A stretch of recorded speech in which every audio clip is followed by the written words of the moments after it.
Dad and Michael Schnell, MS Now congressional reporter. Tyler Pager still here.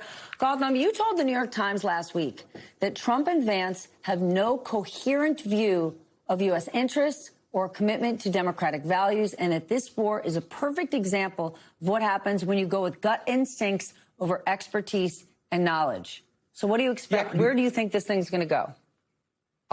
It's going to, my guess is that they're just going to perpetually kick the can down the road and keep extending this because Trump doesn't want to start the fighting again because that's politically disastrous for him. And the Iranians know that the longer this goes, the more leverage they have. So they're winning. Happy with his negotiations. Yeah. And can you share a little bit about what Secretary Rubio will be doing in the Middle East this week?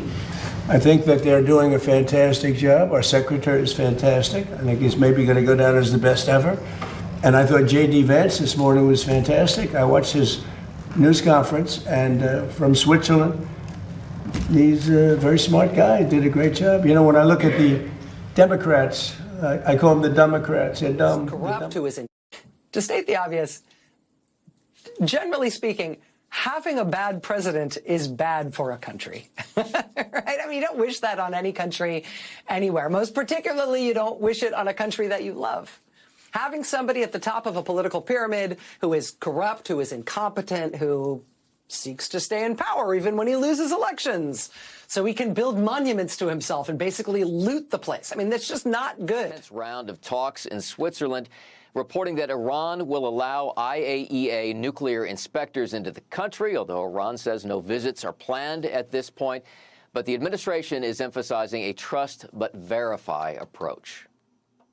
Whether good faith or bad faith, you can't trust anybody's words. You have to trust what they actually do. Letting in the inspectors is a big deal, but again, we're going to see what they actually let the inspectors do once they're in the country. That's going to continually be a part of our negotiation. So my point is not that I trust or distrust anybody. My point is that I trust actions. And what the president has asked us to do is verify what they're doing, focus less on what they're saying. And now we're basically taking that off the table, at least in the first 60 days of negotiations, which was the principal reason the war was started in the first place.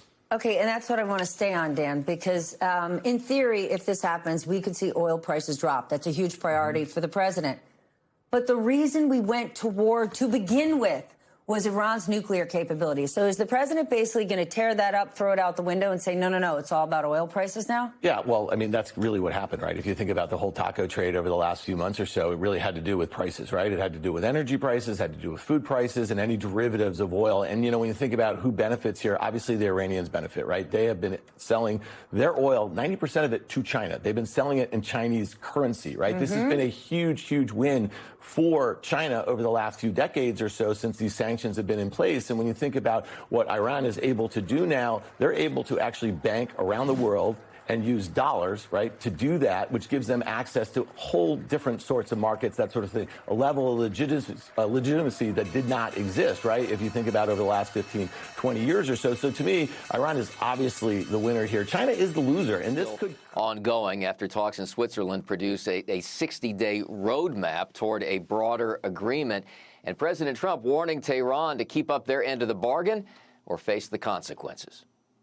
I think Iran, I can say on a sort of a different scale, is in its own way working out very well. Maybe it's hard to say just as well, but maybe almost just as well.